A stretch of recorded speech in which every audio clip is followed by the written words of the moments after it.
to the Absolute Arsenal podcast. As always, PJ Davidson, Rob Steinhauser, Christian Escalera to mostly celebrate a 4-1 win over Newcastle. We'll find out if that is actually how this goes down. We can also welcome Christian back to the show. He is back on American soil. We successfully freed him from the cartel. It wasn't easy, and Rob didn't want to do it, but I ended up ponying up in the end. And Rob missed me. He doesn't want to say it, but he missed me. Dude, you were just so dumb. They just couldn't handle you anymore. They paid us to take you back. PJ's just too nice. He won't tell you that. Never said that. What up? He loves me. So he just doesn't want to say it right now. I don't know if he's gonna want to say it right now or before this or later. So for those out there, the group chat has been a very aggressive place to live right now. Hostile. Yeah. Even I'm getting hostile. Even I'm getting aggressive, and that doesn't happen very often. I mean, we'll get into that later. But Arsenal 4, Newcastle 1. This was a match that we absolutely had to win. I think number one, to avenge the very contentious loss earlier in the year, where we came into the match undefeated and dropped points in a very frustrating way. It was a disgracia, and Mikel Arteta, thanks to our boy Joe Willock, avoided a touchline ban, which was a good thing. And after the really unfortunate result midweek against Porto, there was no doubt that the team needed to bounce back with 3 points, and anything else was going to result in probably a pretty hostile Arsenal fan base right now. But they very, very quickly from the off put that to bed. And yeah, should we jump in? I mean, anything? I guess we'll go pregame. The only change was Leandro Trossard dropping to the bench with Jorginho coming into midfield. I think that was a move that a lot of people saw coming. There's certain matches where you're just like, hey, this is a Jorginho match, and I think that was kind of the understanding here, that we save Jorginho for certain matches where we need his maturity, and it's hard to say that he didn't justify the decision. So pregame, any thoughts from you guys? I know we talked on the podcast, we were really curious what the lineup would be. I think we kind of thought maybe there's a chance Jesus might be back, Tomiyasu might be back. But yeah, to see them once again still out, the lineup was fine with me. I think it was justified to start Havertz at the 9, and I wanted Jorginho because I wanted to push that shit right back in Bruno's face. And man of the match. Yeah, hard to argue. Christian, any thoughts on the lineup? I didn't like it. I didn't like it at all. And why didn't you like it, Christian? Because I think it was conservative. I think the team that we were playing in Newcastle wasn't the team that we played on the first game. They have a lot of injuries. And I also think that every time, like, Jorginho is like our red panic button, Anytime that we need to change something, he's the one that comes in. But he can't catch a couple of games to keep playing. And if Jorginho is a panic button, I'm so good with that because he's been so good. Okay, but then leave him. Like, why would you take him out? Because he's old as fuck, dude. He can't play. He can't play that much anymore. Sub him out. He's not even old as fuck. How old is he? He's like 30, 31, 32. There's nobody in our team that is old as fuck.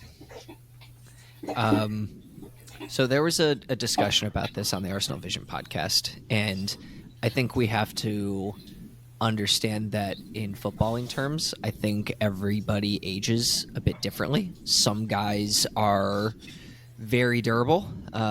You look at Pepe at Porto, what he did.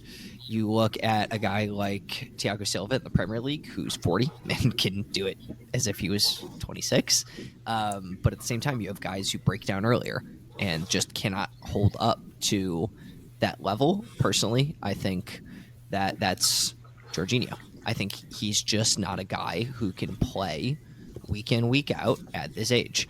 And part of squad management is Arteta understanding that. And I think he's pretty much used Jorginho perfectly this season. Yep. I have nothing bad to say. I mean, 40, if Jorginho is a panic button, I would argue he's a calm button. 40 years old and 37 years old is not the same as 32 years old. 32-year-old, you're still kind of on your prime. Some like, I players don't are. understand. Yeah. Maybe Everyone's after different. 34, I get it. But if he's that good and he makes us play that good, then he should start. You can do minute management after he starts, comes out, when we're ahead, whatever. But he doesn't have to play the entire game. But if he is that good and if he's our player, then he should play every game. So are you saying he's not that good? No, that's not what I said. I don't think. Yeah, I don't I think said that's what he. I don't think that's what he if said. he plays that well and he makes the team plays that well, he should play every game. That's what I said. So then why is Jorginho starting conservative then, if he's that good and should play every game? Can you repeat that? Okay, so you said the lineup was conservative, you didn't like it, and then we said you talked about because Jorginho started, and we just argued that he's good, and you think if he's that good, which he has been playing really well, he should play every match. So then why are you saying that the lineup was conservative with him starting then? Because the discussion happened before the game, not after the game. So when it happened, it was conservative. That's what I think. Because when I see Jorginho play, for me, he plays, a lot of side balls, short passes. He paid out. He did, we won 4-1. So, but that was my opinion before the game. Yeah. Okay. And now, if you ask me now, then I said, yeah, I probably would start him every game if we're going to keep playing like this. Yeah, I think he's got a reputation as very much, almost like a Mohamed El Neni in the sense of a lot of square balls, a lot of backwards passes. I just don't think that's been the reality of when he's played at the 8. I think at the 6, for sure. Like, he's going to be more that. He's not going to play make. But I think he surprised me when he's played at the 8 that, when he first kind of came into the team as an 8, I did not expect him to actually play further forward the way that our 8s are playing. But that really is how he's played. And I've been pleasantly surprised with how good he's been at it. A lot of line-breaking passes, a lot of really aggressive decisions that I don't associate with Jorginho previously. So I totally get what you're saying, Christian. But I also think that, what we may have thought he is or was is not the same as what he's been doing. And I'm really glad that that's the case. I mean, I would love for all these guys to prove me wrong all the time. I always say I would love Eddie and Nketiah to prove me wrong on a regular basis, even though I think he is mediocre at best. So Jorginho has the most touches by a midfielder in the first half of a game of any other player in the Premier League, that Newcastle game. Yeah. I mean, he did a lot. We had a lot of possession, and I guess that's a good note in time to jump in to the game itself. I mean, wait, we have one more pregame thought from Christian about the left back position. Kiwior. I was going to save that. All right. You hated that, didn't you? No, just say no. I did, and I still hate it. He played good. He scored. Whatever. I don't think he's a left back. Who did you want to start at left back? Yes, I get it. The fucking inverted left back and all this fucking bullshit. But when you are in the offense, I get it. It's inverted. When you're defending, he's going against a winger. And we just talked about this in the chat. That's not his strength. He has many other ones. That's not one of them. So in this game, fucking Almiron just came back from an injury, many months, not playing. Longstaff and the other guy playing midfield, I don't know. I don't even know who he was. This new guy. So Miley, the kid from the academy. Yeah, he's good. He's good, but has he been playing? He's not the starting, midfielder in that team. So he's been I starting just a lot. don't think, huh? Yeah, He's been but look starting at, for them a lot. yeah, no shit. Look at the injuries they have. Okay. So you're talking No, no, shit no, about wait. Newcastle starting an academy player there, but you wanted us to start an academy player at left back? I said, and I stick to it, and you're not gonna like it. I get it, but I think the left back right now in our team is a position that we can afford to play an academy player. We had Okay. Sosa, we sold him. We had this other kid that I don't remember his name, but he's good. He plays as a center back, Heaven maybe. Oh, we're skipping over Rule Walters entirely. But was he in the team? Walters? Yeah, No, was he in the bench in this game? I believe so. I can't imagine he wouldn't have been. No, he wasn't. Oh, he wasn't. You're right. I stand corrected. Fucking Arteta, man. Fire him. Yeah, I the would only definitely- defender there was Cedric. Your favorite. Anyways, I think right now that's one of the positions that we can afford to play an academy player. And I get it. They didn't play in the Carabao Cup. They didn't play in the FA Cup in the early rounds. But that's in the past. We can't, it's what happens from here on. So if we need to play him, we can play him. And against that team of Newcastle, we probably could have afforded it, but it didn't happen. And that's my opinion. And like I said, 5 million other people might not like it, but I'm not saying that they're wrong. I'm just saying that that's what I think. Yeah. And I say looking towards the rest of our games that are coming up, like not all the teams are going to be Newcastle and Sheffield United. Like what are we going to do when we play Porto again, City, Spurs? You just have to think about something else. I mean, hopefully, like we get Timber and Zinchenko, All those guys back. All those guys back, and you don't have to do it. But what if not? I hear you, but I think so. Let's go back to the Lewis Miley debate. 17-year-old playing for Newcastle, playing in midfield. I think he's done really well. I really like him as a player, but like you said, he's probably not starting in their full strength team. I say that not watching Newcastle inside and out. I think that's a fairly safe bet. Maybe everybody comes back. Maybe Joelinton comes back. Maybe all the other midfielders that they have come back, and he still plays because he just did the breakthrough and he happened to be good for the team. Yeah, it's basically Joelinton and Tonali. Yeah, it's Joelinton and Tonali in midfield who are out for them. Tonali obviously he's had a long time with the banning, all that. Yeah, for them, that kid Livramento, he started playing, early in the season because they couldn't, they didn't have anybody else, and now he's there. That's his position.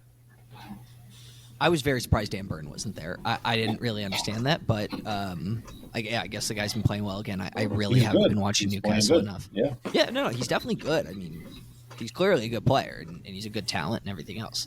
And I get what you're saying about, Miley playing for Newcastle.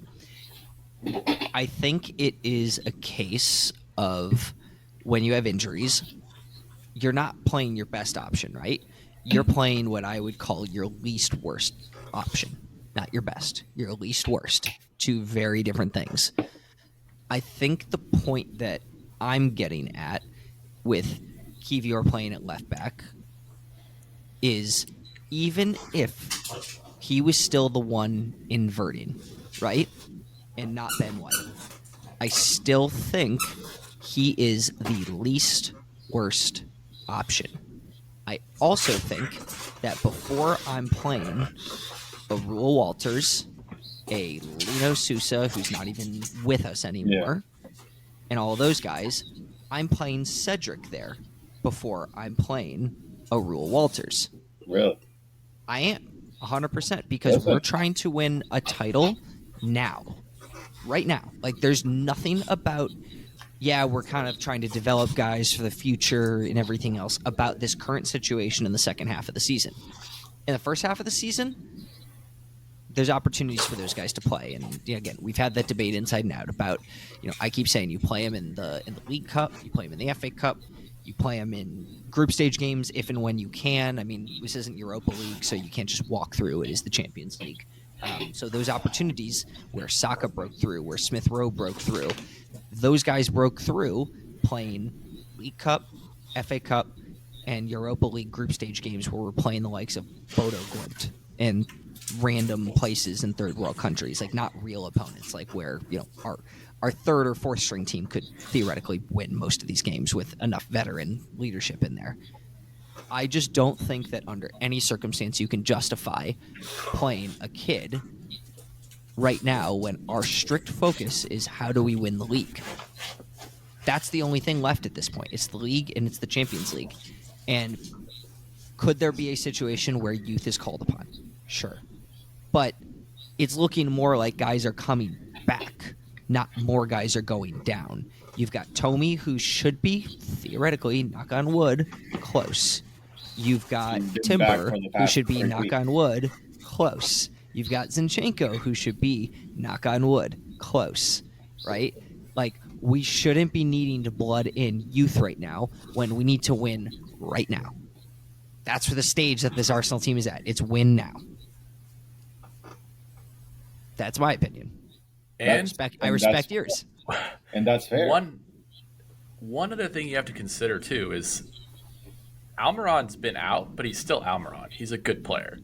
So imagine throwing a kid on at left back, and he gets torched, and Almiron scores. The amount of hate that kid is going to get and blame, that's going to fuck with his psyche at a young age. And like PJ had said in the group chat, like that could offset his career and do God knows what to it.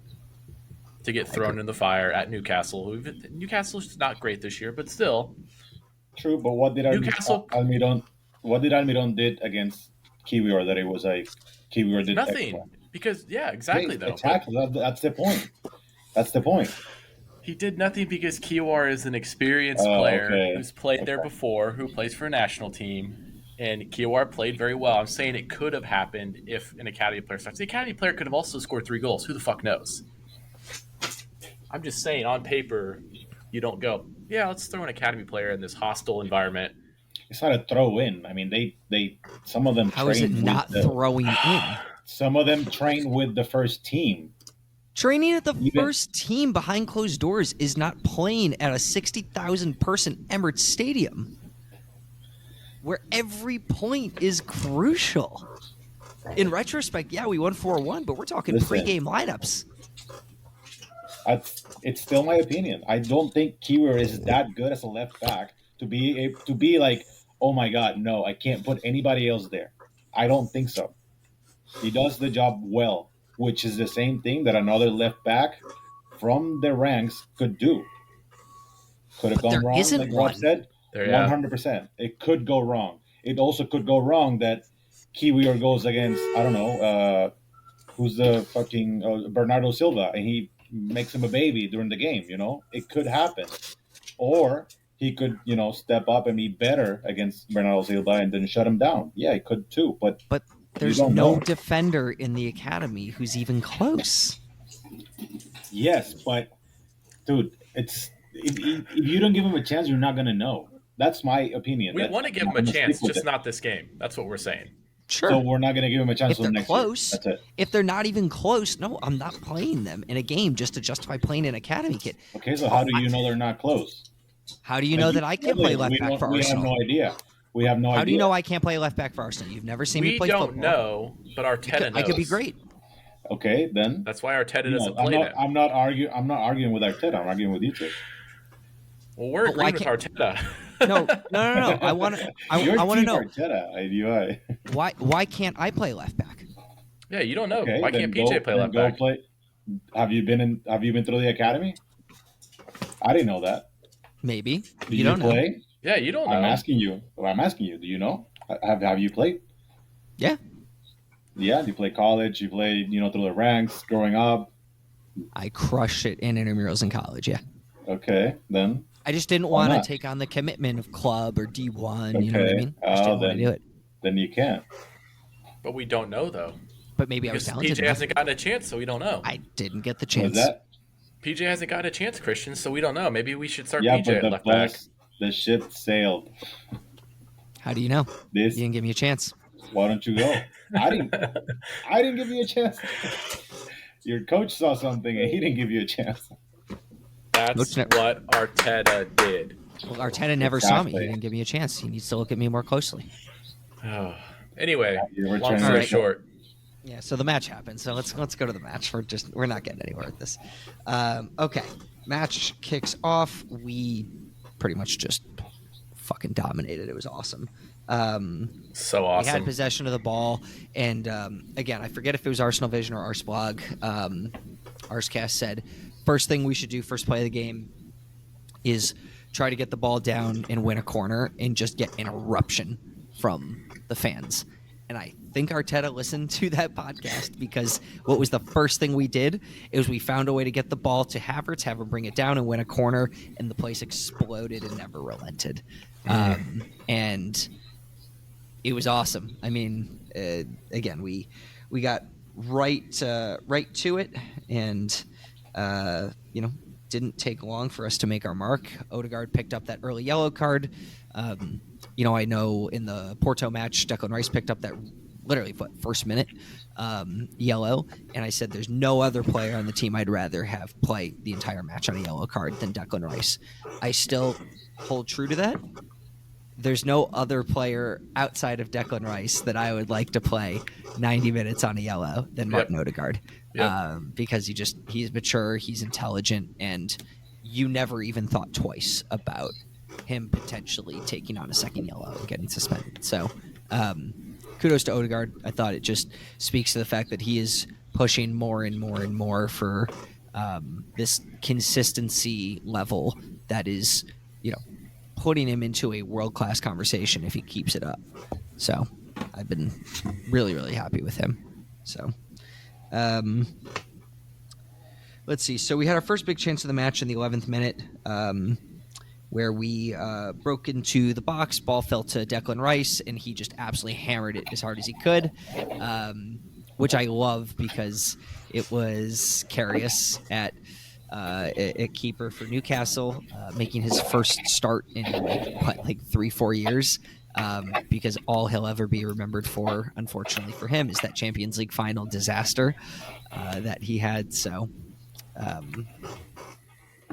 was all about testing Karius early. I thought he did well, though. Even in a game where they lost 4-1, I actually thought Karius can walk out with his head high. I thought he did a really good job. Some good saves. Yeah, he kept it from getting a lot worse. That header that he saved that ultimately ended up being an own goal, great save. Yep. So, 18th minute, another set piece. Nicholas Jover, they're continuing to buy all the things necessary to build his statue. And I really think when we look back on this season, however it goes, however it ends, I think this team will legitimately be remembered for the epic nonstop threat on set pieces. I mean, what we're doing is unprecedented, untouched in the history of the Premier League, which is just bananas. So 18th minute, we get the goal. Karius did really good. Livramento and Botman made a mess of it, in tight spaces, and we get the goal. We go up 1-0, and I think that was something that, inside the first 20 minutes, we really, really needed to get that early goal.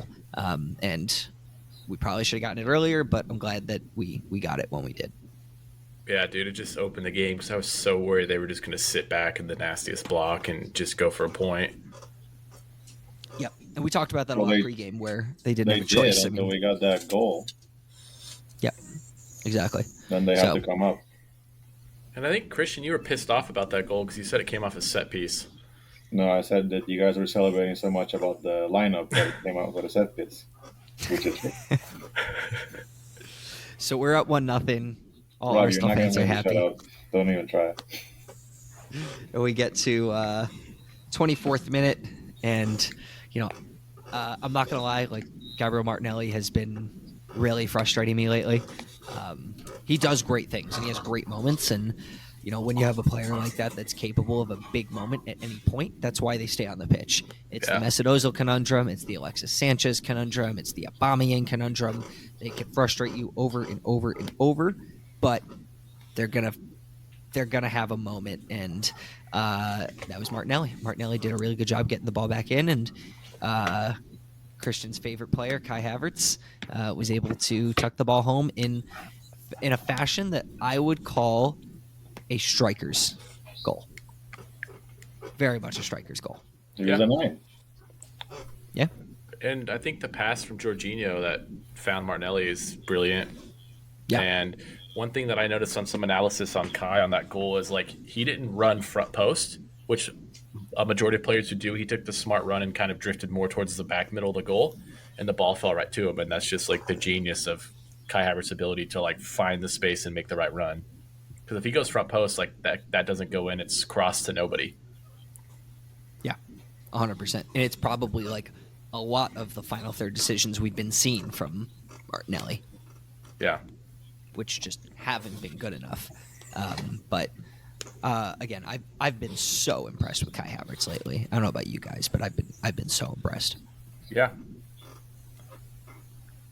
Like our lineup versus like big teams and big games like this. I mean, we've seen it when we played City. Is like you're going to see Kai at the 9, especially when Jesus is back. Like they're, he'll probably be at the 8, but they'll interchange. Or if we go, a party Odegaard Rice midfield. But I think the same way. I think he's just an intelligent player. He has big game moments, and I fucking love Kai Havertz.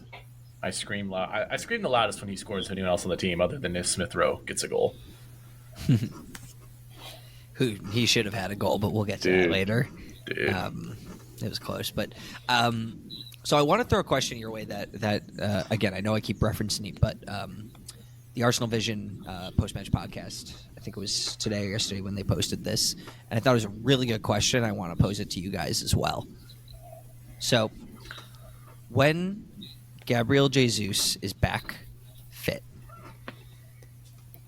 what are your thoughts on keeping Kai at the 9 and playing Jesus at the left wing and dropping Martinelli to the bench? I have thoughts, but I want to hear your guys before I say anything. For me, still the way Martinelli's been playing, like I would be fine with that, just to like bring some fire under his ass and like let him come off the bench and be dangerous. Because we know if Jesus is back, he's probably not going to play 90. So Martinelli's going to get game time. It's really hard to drop Kai Havertz right now. But also, we thought it was really hard to drop Trossard, and he got dropped. So there's going to be decisions to be made. Who starts at the 9? Who starts at the left wing? Who starts at the 8? Because then you have the whole question too is when Party's back, what do we do with that lineup? So, but long story short, if next game Sheffield United, right? Yeah. Yes. If we started a front 3 of Jesus, Havertz, and Saka, like I'd be totally fine with that. If Martinelli starts, I'd be totally fine with that. Christian wants an academy player to start. I wouldn't. It's not a position that you need one to start, but we can go back to that. Just for everybody to know, if you don't agree with Robbie cries, so that's why he's acting like that. I would definitely make him get his spot back. Martinelli get a spot back, or Jesus get a spot back? Jesus. I would keep Havertz at the 9 probably. I would keep Martinelli where it is and just have him get his spot. I don't think he should walk in. So Jesus starts on the bench.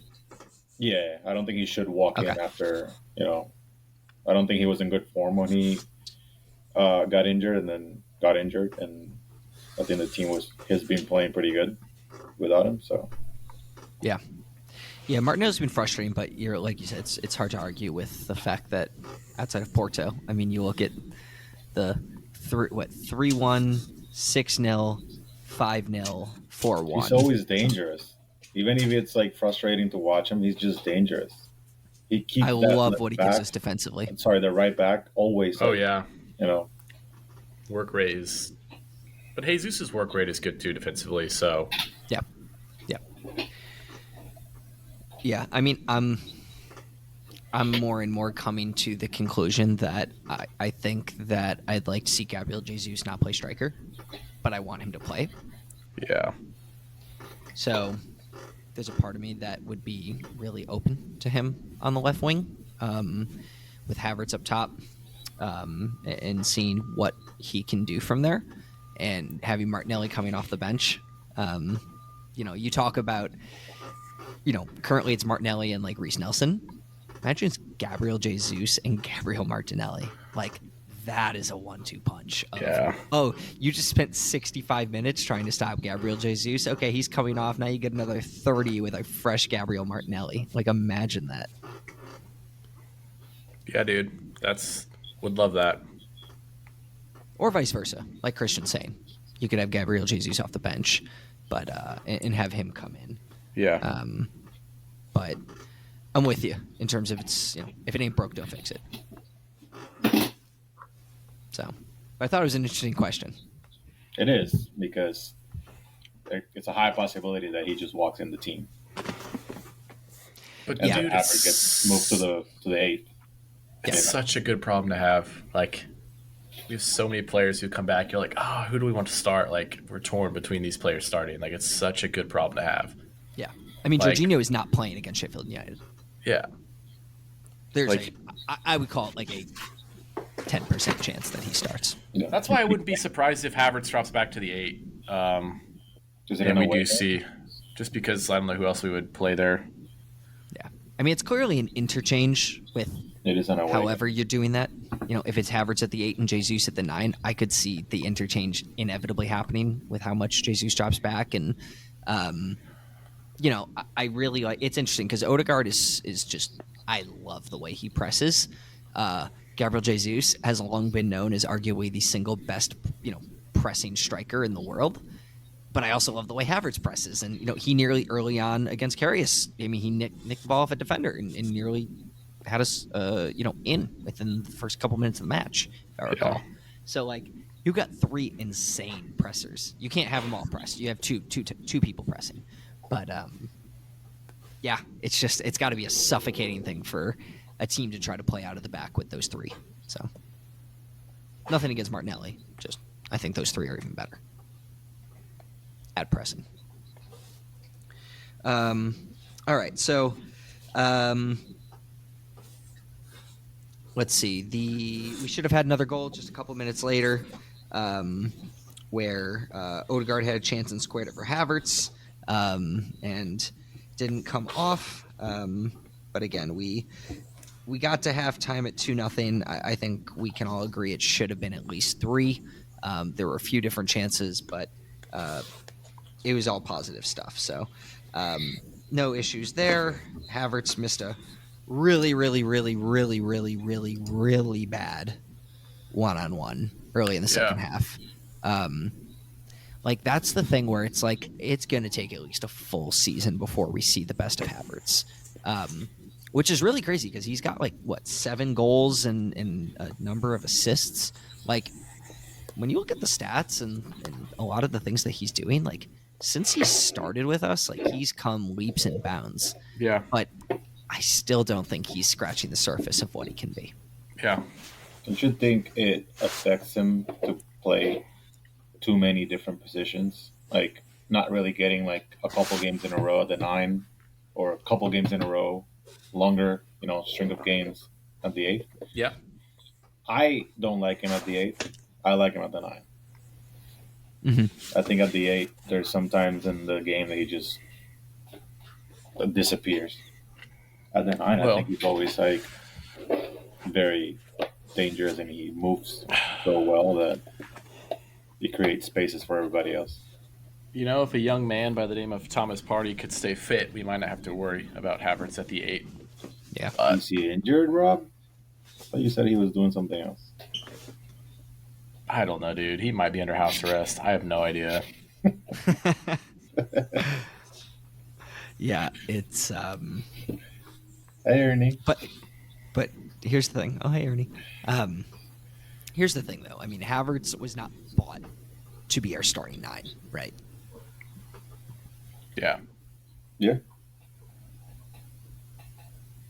Drink that water, PJ. Coughing up a lung there.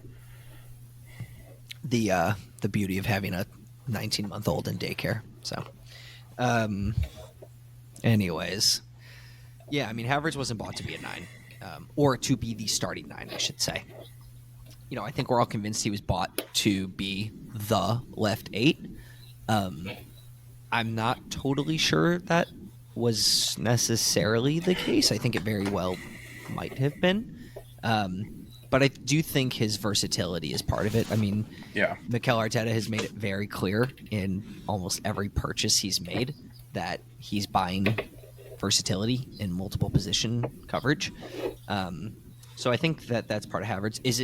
Do I think it limits what he can do in the team not getting a run in the same role? Yeah, I think you're 100% right with that. I think your favorite guy, Jakob Kiwior, is a great example of that, in that he's finally gotten a run, and he looks significantly more comfortable now than he did, just a month ago, 2 months ago, 3 months ago. And it just shows you what a run in the side can do for a player, which I don't think is any amazing observation. I think that's pretty clear that if you get a run in the side, you're going to be better over time. But, I think Havertz is going to be an integral part of Arsenal for the next few years, and I think the versatility is probably going to be part of it. I don't know that Havertz will ever nail down a starting position with us consistently, but I also don't know that that's a problem. I like it. It's harder to prepare to play against us. We have so many different pieces we can plug in and still be dangerous. Yeah. I mean, we need a 9 this summer. I mean, yeah, we all know that we need a 9. That's not changing. What kind of 9? That's not decided, or at least we don't know. Yeah, exactly. Right. Well, we're in the conversation, right? What would you do if, let's say of the last 10 games, Havertz gets a run at the 9 and starts and just goes on a tear, and let's say he scores another 8 to 10 goals? Keep him. Would you still go for a striker in the summer? Oh, on the summer, yeah. Yeah? I would. Yeah. But I would definitely keep him at the 9, and either Jesus or Gabriel Jesus or Martinelli is going to have to ride the bench. Yeah. I think we need a striker.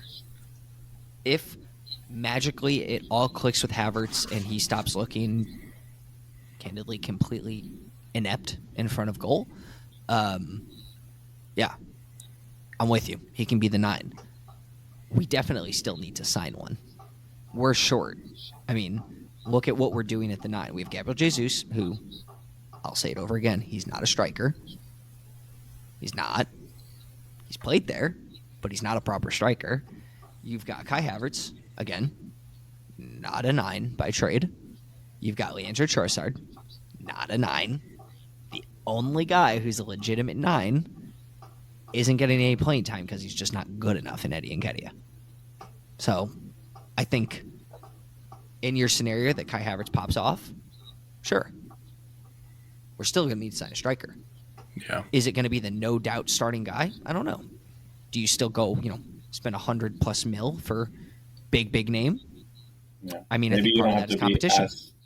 As desperate to get one if he gets in that role, like that form that he's scoring, how many goals. Teams can't hold us, Yeah. What we really need is someone that can score 15 to 20 goals consistently in a season. 100%. Yeah. I mean, no doubt about it. And if Kai Havertz magically becomes that guy, okay, fine. You need another guy who can chip in 10. Probably 10 to 15. Rafael Leo. But he'll never play striker. Yeah, I know. He can play winger and score 15. Sure, but how many wingers do we have? I mean, it's my opinion. You can't tell me I'm wrong. I didn't tell you. You've got Saka, Martinelli, Jesus. I didn't call you a dumbass, did I? I mean, the interesting thing is now they're talking about Victor Osimhen and him costing, his wage demands are actually pretty reasonable from what it sounds like if the reports are true. He wants 250. A bunch of clubs will play that. That's not an issue. So, and he apparently wants the Premier League. Chelsea will pay 400 just to get him. Is he a free agent? No, he has a release clause that we'd have to activate. So it's what is it? It's like 103 or 108 or something like that, or was it more? For Victor Osimhen, it's not bad. Yeah. So Yeah. if the case is in all reality, if Osimhen is actually release clause and he's good with 250, and it's just a matter of I just want to pick where I want to play, and the football in trophies is the priority. I mean, No brainer. am I naive enough to think that that is actually fully the case? No strings attached? No, of course not. There's agents involved. Even if Osimhen thinks that way, agents are agents. They're going to be agents. But if you're just strictly picking a project based on the football, I mean, and it comes down to it's us or it's Chelsea or it's Manchester United, like, because you ain't going to City. You got Haaland and Alvarez. That's not happening. Liverpool, they just dropped 100 on Darwin Nunez. I don't see it happening, and they're going to have a brand new manager, so you're not going to sign for Klopp. So it's then us. Shouldn't even be Chelsea, but I mean, yeah, sure, they got the names, they got the money, everything else, and they are a big name, even though they're not anything like what they quote should be right now. No European football there at all. Yeah. Good call. Like, there's no way it's not going to happen. If they won the Carabao Cup, I think they would have qualified for Europa or something like that, right? Or Or the the Conference lower League, tier. or I don't know.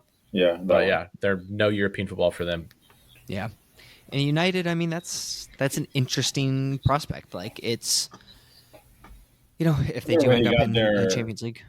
That guy that they have, they just Hoyland, but it's Oh, United. Yeah, but They would- Hoyland isn't like a Darwin Nunez buy where you're dropping 100 and doing that. They kind of overspent on that guy. Oh yeah, but I don't think that like they are so convinced that this is the guy. Like, I'm not saying he can't be a very good player, but you've got a brand new owner in Jim Ratcliffe, or shareholder, I should say, Yeah. in a whole new kind of era. Like, that's a statement signing. So I wouldn't be surprised if they're in the mix for him. But I also wouldn't be surprised if he's just like, I want to go play for Arsenal. I think it's going to be either PSG, Chelsea, or us. Yeah. But if Like, it's true that the Premier League is his Yeah. priority, then I don't believe a rules out fucking thing PSG. any of those players say anymore. I've got my Yeah. hopes up too many times. Yeah. If we don't get Mbappe or Osimhen, who would you go for? Give me 3. 3, dude. I don't know if I can name 3. 1, 2, I don't know. I've seen this link. Like, I saw this link to some. I don't know if he plays for Villarreal or some. I don't know, maybe some guy in the Spanish league. I thought I saw. I don't know. I saw Evan Ferguson again, but he's going to cost way too much money. And what has he done Oh, he'll be at good. all? I haven't seen him do anything this season though. I'm impressed. You were like a Ferguson hardo for months. Yeah, and then I've been like watching Brighton this year, and I just haven't seen him do anything. Yeah. Vlahovic or whatever his name, he's still out there. Nah. Dude, I don't know, man. I'm not worried about Liverpool trying to steal a striker because I think they're going to have to replace Salah. So, and they have Nunez. If he takes the Saudi money. I think he will. I think Klopp leaves and Salah's gone, which is good for us. Yeah, I wouldn't be surprised if, it's just, it's the right time for him. It's the right time for the club. I think the club would have taken the money in the first place for Salah. I think they'll be I don't open know. to sell him right now Yeah. for 100. They're going to go through a rebuild. Yeah. Yeah. I mean, they're a young team. Like, they can afford to take a step back, take, 2 steps forward. And then the other guy would be Tony, but I just don't know, man. If Havertz plays as good if Havertz goes off within the year and we sign Tony to be like a backup, like I would be fine with that. Big, strong, powerful striker. Like, that's fine with me. But I mean, my number one is Victor, but I just think it's going to come down. He's going to choose money and go to Chelsea and rot there and then regret it in a year. Or I'm afraid PSG. of Ivan Tony because I think he could be an Eddie Nketiah. I think he comes in Yeah. and he would do the same thing as Eddie, and it would just suck to like waste 100 million. Yeah. Yeah. I don't know. It's going to be tough. I think that How old is the Tony again? options are kind of 28 or 29, I think. Yeah. I mean, this project is at a stage where you can do that, but for the amount of money that he's going to cost, I just don't know. Yeah. I'm with it. Unless we pull something crazy like we did with David Raya and get some sort of weird deal because Brentford seems like they like to play ball with us. So apparently we tried in January to do an FFP deal with them again, and they said no. Well, but they might have played ball if their other striker didn't tear his ACL. Yeah. But yeah, Christian, to answer your question, dude, I have no clue what's going to happen. I just don't see another crazy striker. I mean, Thuram from Inter, but I think he just joined too. Yeah, he literally, and it was a free agent deal too, wasn't it? He was a free agent when he joined. Yeah, so that he's not saying goodbye to those wages. I mean, we can probably match it, but or we just start Kai and go sign Olivier Giroud as a backup. And... Alone. Oh yeah. No, thank you. No, thank you. I love Giroud, but no, thank you. I'm sorry. Or we let Chelsea sign Victor, and then once they fail to make European football again, maybe we can buy Victor for pennies in the dollar. Take him, take Enzo, take Nkuku. Yeah, I'll take all those guys. Take Cole Palmer. Sign me up. They can offer us Mudryk for free, and we'll tell them to go pound sand. I don't want him. For free? I don't want him. You know who I don't want anymore? Caicedo. I don't think so. Yeah. I watch him play, and I'd be like, what the hell happened to this guy?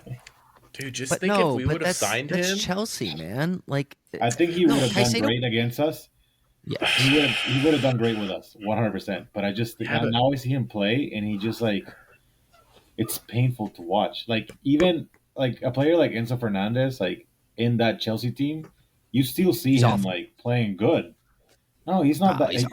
He has bad games. Yes, more bad games. Players but I would take him in a heartbeat.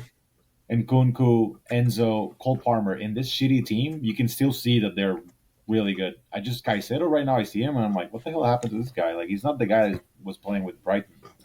No. At all. Dude, if we sign him, we probably don't sign Declan Rice. No, we definitely don't. Yeah. It was one of the other. Thank God. Once again, thank God some Chelsea saved us. We almost ended up with Caicedo and Mudryk. Dude, could you imagine if we had Caicedo and Mudryk right now? Oh, man.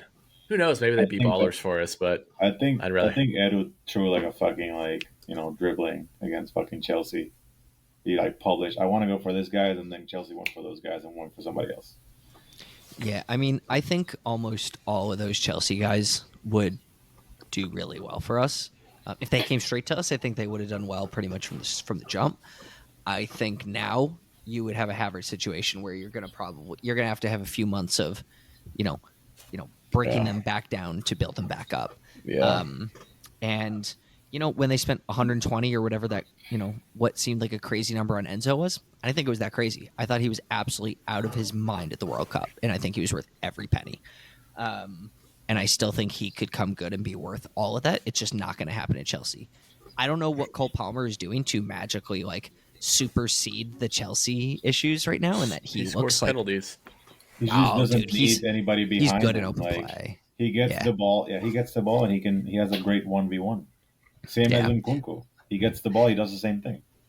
The thing with Cole Palmer, though, but I think the reason that he never would have worked at City is the same thing with Jack Grealish, why he struggled for a while, is because Pep will not allow you to play with freedom. You have to play within the system, no exceptions. And that's just, there are players who, Jack Grealish, once he got it down, I mean, he looks freaking phenomenal. Even though he's not playing right now, which it seems like weird because they just signed that new guy Doku, and now he's and now he's on the bench too. Yeah. Doku's been kind of shit since he had that 4 assist game. He hasn't done anything since then. Yeah, he hasn't looked like any version of himself. I mean, he's very similar. I mean, he's gonna beat players. He's gonna have that shiftiness. It was what I was saying in our chat before. He's gonna beat guys. He's gonna do his thing. But as long as you contain him from doing any actual damage, it's like in basketball. The guy who just crosses over, but then if you just stand still, you just wait for him to try to cross you over again. It's like, all right, you just went back to right where you started. And that's kind of like a Doku or something like that, where you just contain and do enough. So we got way far off of the game. So I think we can kind of just quickly knock out the rest of it because there's not a lot to say, right? Saka, gorgeous goal in the 65th, right foot again. Or sorry, not right foot. He faked the right left foot, yeah. cut it on the left, and then just night. Karius knew there's nothing you can do. Just roasted the defender, and then another set piece. The Nicholas Jover statue gets another piece in the I don't know what metaphor I was trying to go for, but yeah, we're building more of the statues. So, Jakob Kiwior gets his goal, and we loved that. And we love that. We love that. Texting. I was writing in all caps to Christian. Say it. They were screaming. I was Just screaming. for a header. Embarrassing. So he could have scored that as a center back. Just saying. I side texted Rob something along the lines of like I would like sacrifice my firstborn for Jakob Kiwior to score a goal right now. Bye, Olivia. I did not actually say that. And then you were like, "Don't say who scored. Don't say. Make him say it. Make him say." I was well. I thought my service was shit, so I thought he was fucking Smith Rowe. So I was like, "Oh my god!" I felt like Walter White. Say my name. It fucking happened. And then he was making Kiwior in a header. I'm like, oh my god, seriously? Yeah, Smith Rowe, man. I mean, well, I will say, unfortunately for Smith Rowe, the goal was pretty much entirely on him that Joe Willock scored. So you hate to see that. Yeah, Joe Willock ran right off of Smith Rowe. But if anyone was going to score for Newcastle, I am so happy for Joe Willock. I love Joe Willock. And not to mention, he pretty much single-handedly got Mikel Arteta out of a touchline ban for us. So the least we could do is let him score on his return to the Emirates. Yeah. But Smith Rowe should have had a goal. Oh man, he had another dangerous. nice move. Yeah, it was another one that was about to go in, and somebody cleared it off the line. This time it was Dan Burns' Lakey ass doing it. But and he had that great run down the left where he took on two guys all the way down the field, and then like kind of gave like a shoulder, like I don't know what it's called, like a little fake. He's gonna go inside, and then he took it to the line. Yeah, he feinted and then dropped the shoulder and took the guy down to the line, which was awesome. But all in all, 4-1, a good day's work. Happy Emirates. It was very, very, very, very, very much needed after the game against Porto. And, we got to the point that we wanted, which was put that defeat to bed very quickly. Let's put it to the side. Not put it to bed, but let's push it to the side for now. We have, a couple more weeks before the Porto match at the Emirates. Like, let's just continue to do our thing in the Prem, keep the momentum going, so that when it does come time for that, return leg, we kick the ever-loving shit out of them and come in angry and ready to prove a point. And that is exactly what we got with this Newcastle match, and we're gonna get it again when Porto come back to London. Dude. I mean, you guys heard me after the match. I was, and I still am, completely confident, without a shadow of a doubt, we are going to win that match. We are going to get the first goal early. We're going to get the second goal early, and we're going to just come halftime. We're going to be feeling good. I'm guessing. I am giving us 3 goals in the first half against Porto. We got to try to go to that game. I'm trying. If you can get a ticket, I'm because, dude, a knockout Champions League under the lights, London. We're gonna win like 7-0. It's gonna be sex, dude. Yeah, Christian, you can get on in our orgy. I'm gonna have beers coming out of my ass. I mean, if we're gonna win this one, I'm gonna go to the next one. Like, I want to go to the Bank of Friendship before, and just be chanting and drinking beers at the Bank of Friendship with all my friends. Every gunner's my friend. Christian was not my friend during the game. I wish we could display the group text so much. Christian was my friend. He was just my really questionable mentality friend. Baking out in the sun like a cookie drunk, dude. So your brain is not firing. If listen, when you guys have opinions, you gotta respect it. I respect you guys' opinion. I respect your opinion. I think it's fucking stupid, though. Listen. That's whatever you think. I don't care. I think that's my We opinion. got that point. Exactly. Like, you guys think that because you calling me stupid and all this shit, I want to change it. I ain't changing it. That's what I think. I mean, and I never said that you guys were wrong, and I never said that you guys were stupid and all this fucking bullshit. I just that's because we're smart and we were right, and you were dumb and you were wrong. I don't know, man. Just by being I know. Just by following everybody else's opinion doesn't mean that you're right. I mean, dude, your opinion could be that the Earth is flat, and you can be wrong. Your opinion could be that the Earth is flat. I've been wrong a million times.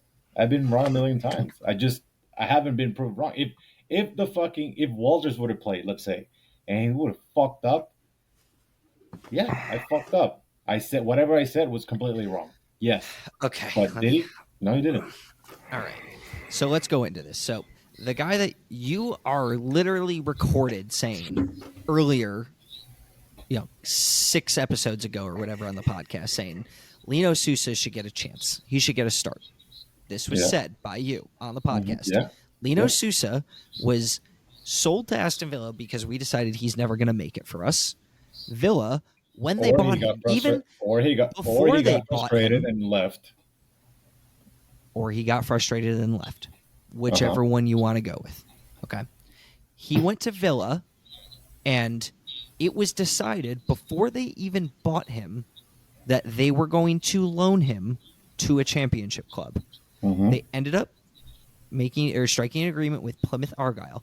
Plymouth Argyle are currently sitting in, I'm not even looking at my phone, I want to say 15th place in the championship. They are in the bottom half of the championship. Mm-hmm. He's not even playing. Okay. So how in the ever-loving fuck is he going to play for Arsenal? Just because of that, he can't make a fucking breakthrough in our team? Guys, it's a fucking 11v11. It's an 11v11 team. Our fucking team is great. He will be surrounded not by fucking couches, but by fucking Arsenal players. Okay? So yeah, he could do a lot better than playing for whatever the fuck team he plays. He could. We don't fucking know because he didn't get the chance. And whatever. Move on. Christian. The guy left. Whatever it is. Christian. Just because you're telling me all this shit doesn't mean that he could have not done well with us. You're basically telling me that we should just put a Make-A-Wish fucking kid at left back because the other 10 guys can carry him anyway. So who cares if this dude, who I really hope he has a successful career, I liked him at Arsenal in the reserve matches I saw. You're telling me a dude who literally cannot get significant minutes for Plymouth fucking Argyle, right? Like, they're living in no man's land right now. Like, they're not going to get relegated. They're not going to get promoted. They're in no man's land. So, if anything, you are playing for development and pride. And you're telling me that they just bought this kid on loan. You bring someone on loan because you want them to make an impact.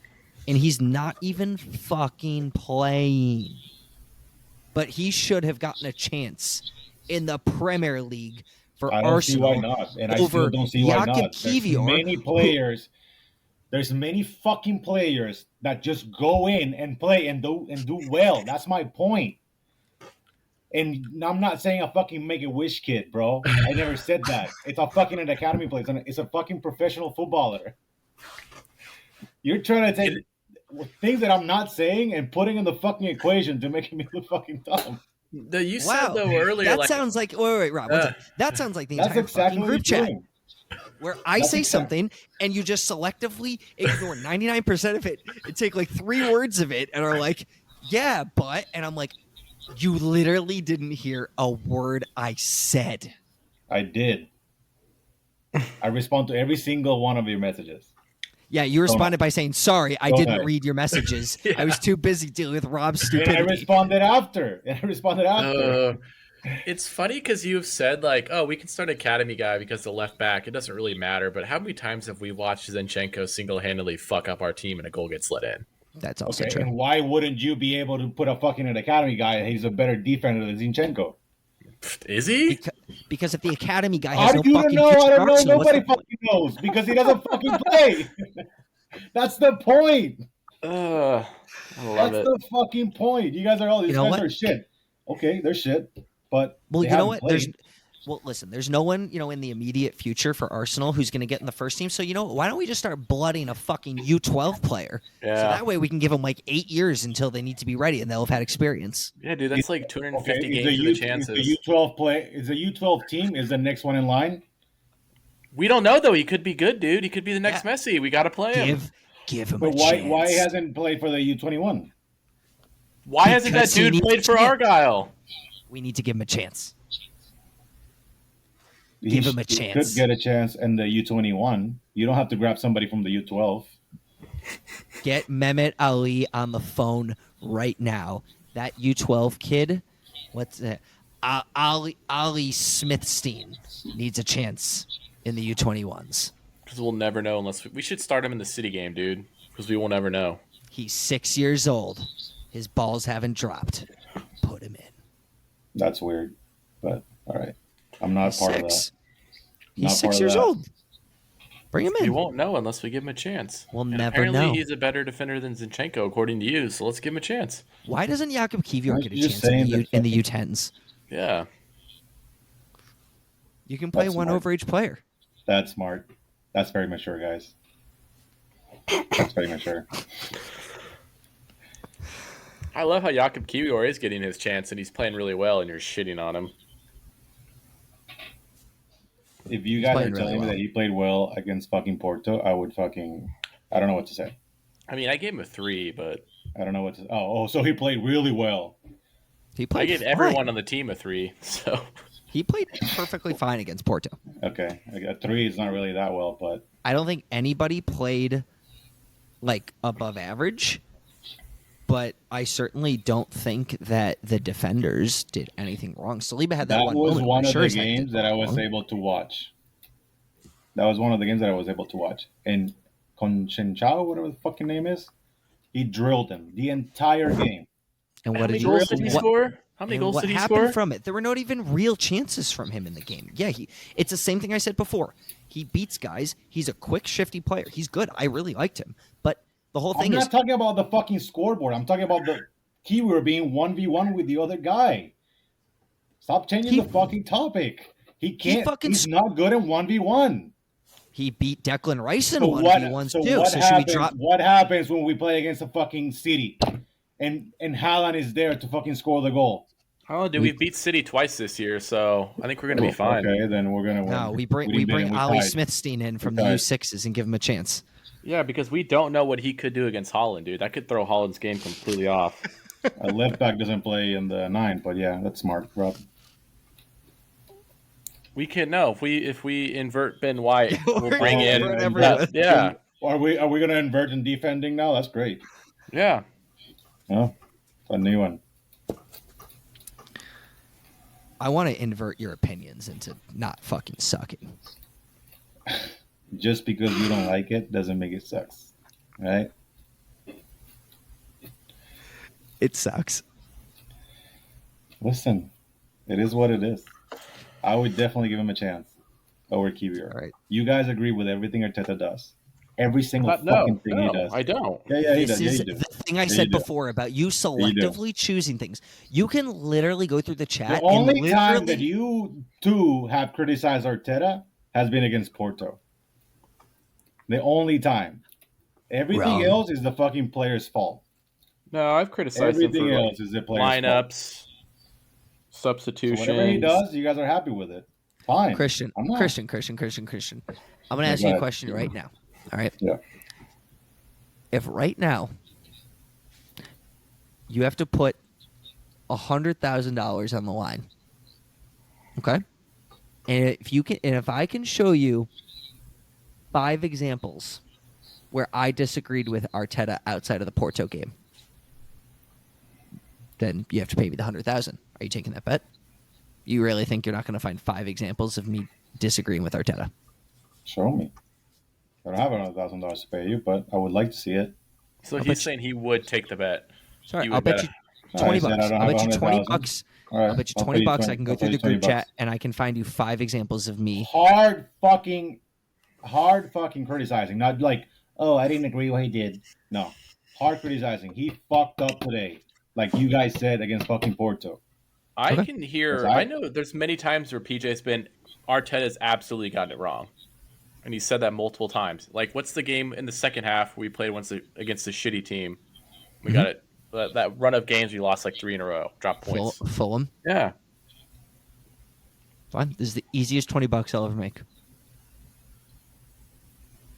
It's the easiest $20 I'll ever make because I shit on Arteta on a regular basis when I disagree with him. I call it like I see it. All right, guys. Parting thoughts.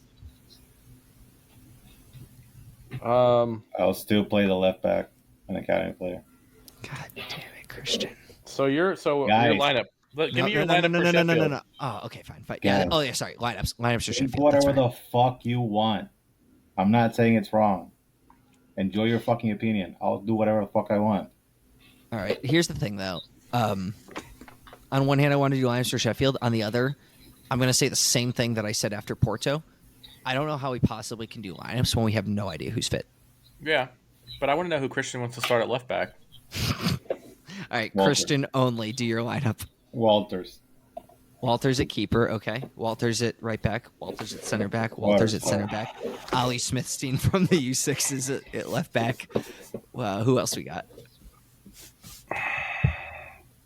Just sign per. Are we going to be mature about it? Or 10-day contract and let him start. Cedric at the 8. Kai Havertz at the 9. We don't even need the other 5 players. All right. This happens on a regular basis, guys. They just whack each other off.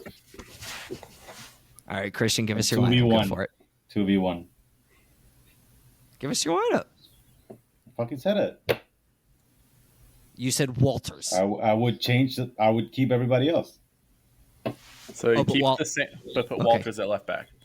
Yeah. Even if, let's say, Tomiyasu is fit. No, if Tommy's fit, I'll fucking play Tommy.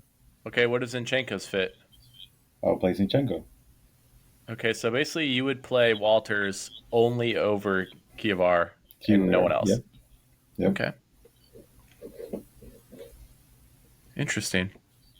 And what if Gabriel was out? Would you start Kiwior at that left center back, or would you start Walters there?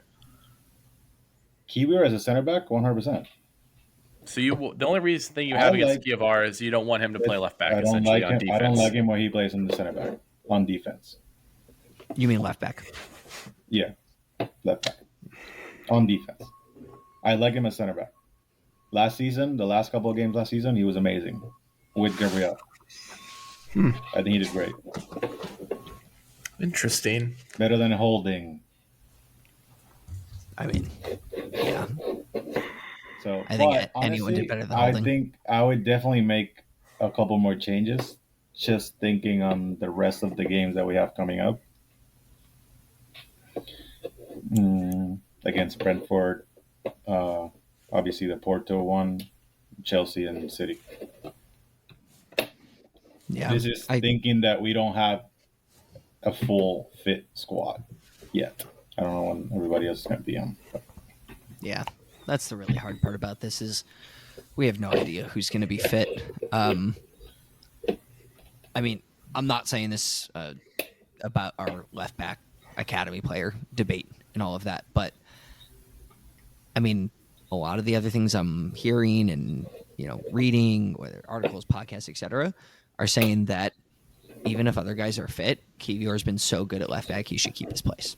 And I'm genuinely not saying that despite your opinion in any way, shape, or form. And I'm not saying it's my opinion. It is. I'm just saying that's like a common thing. He has been playing well. I don't disagree. He played well against, other than Porto, he has been playing well. But we also haven't been playing top teams.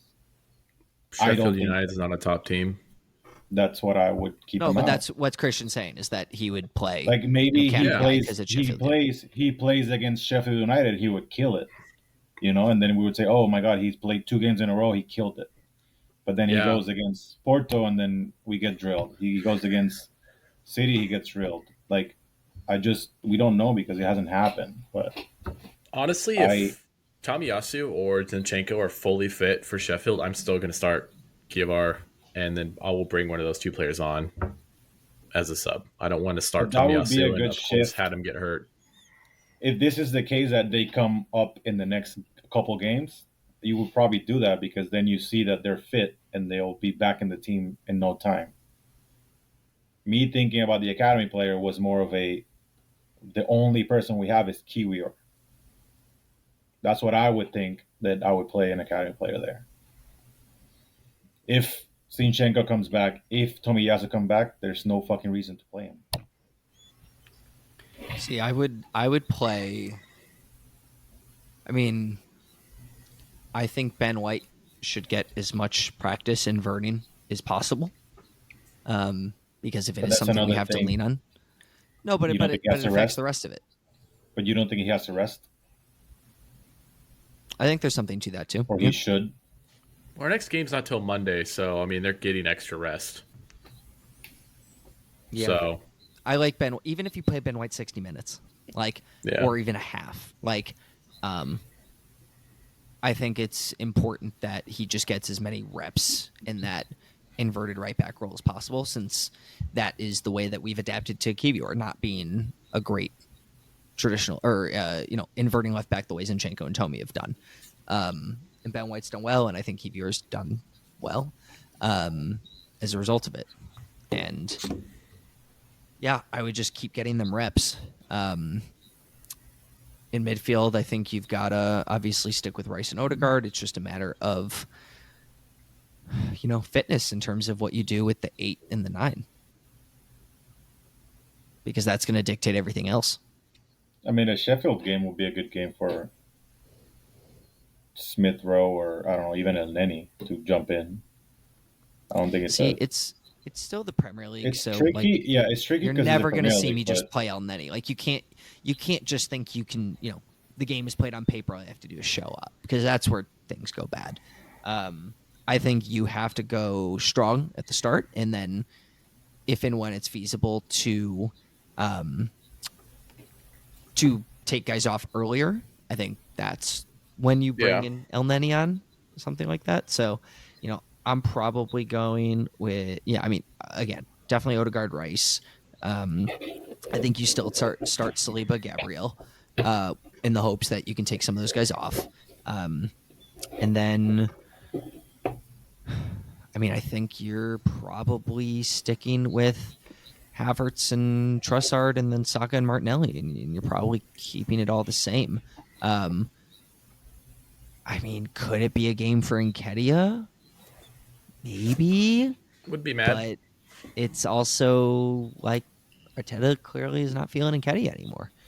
So I don't think that's they're realistic. definitely going to park the bus. So I don't think Eddie. I definitely won't be a game for Eddie. Yeah, the interchanging of, I think, Kai and Leo is going to be key with that, trying to pull guys out of position. So I think Kai's integral to that. Could you do Kai and Jesus? Sure. I think you totally could. If he's fit. If Jesus is fit, I would love for him to start that match and just try to get some match fitness and everything back. I'd Get totally hurt fine again. with that. That's the other thing also. I'm like, do we even play him in that? But I have no he was idea. on the bench. I don't know that, in any circumstance, Jesus would have come on against Newcastle, even though he's on the bench. I feel like it was like a dummy. Like, it was that or stick an academy guy on the bench. And we all know Mikel's not playing an academy guy. So stick Jesus on the bench just as a threat to Newcastle. I don't know. But any other lineup comments before we do final thoughts? No. All right. Final thoughts? Start with I'm Rob. happy.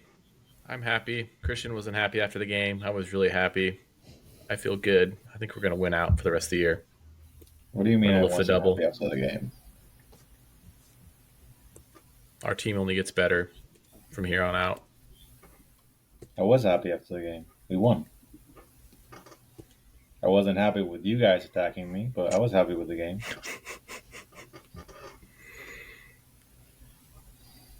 Anything else to add, Christian? That's it.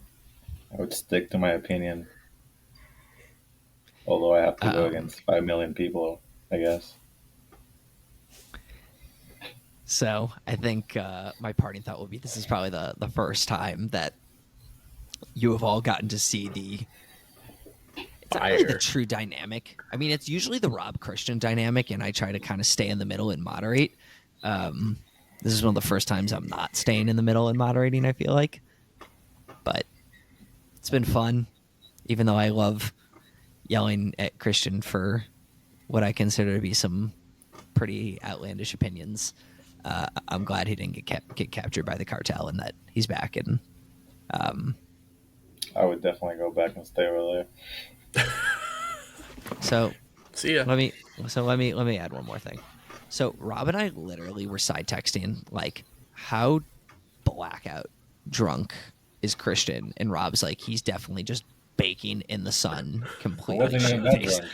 and just making these insane, outlandish comments and opinions because there's no. And I literally kept saying like, Christian, what is going on? Because This is not you. this is not you. This doesn't sound like you. And I am shocked that you are back in the States and still making these opinions. And Yeah. I wasn't that drunk. And I would say 90% of the stuff that I said was just to piss you guys off, except the we left called back you a thing. troll. Yeah. I literally Except said the you had left to be back showing. thing. Christian, I was not I drunk, still- but I had been drinking. I had a couple margaritas. We were like, fuck should that. we like message Melissa and like tell her to bring him some water and like get him out of the sun for a little while? We actually thought about it. Because wait, I was there. I Okay. was there this last summer, dude. I was just out in the sun, pissed drunk, hammered after games, But just baking. I had some 90% thoughts. 90% of it. Yeah. 90% of it was just fucking with you guys. But the left back thing, I don't think it's a crazy idea. But listen, you guys think whatever you want. You're a psycho with questionable opinions, but you're our psycho with questionable opinions. So, on that It's only note, questionable if it doesn't work. We'll never know because I didn't We'll get a never- chance. Never know. we'll never know. And, well, thanks again. This has been a long one.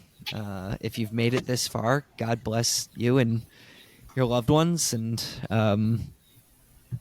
we will talk to you, I guess, after we kick the ever-loving fuck out of Sheffield United and Roll Walters has a hat trick from left back. So thanks Yeah. again for listening. Cheers. I would love that. Arteta in.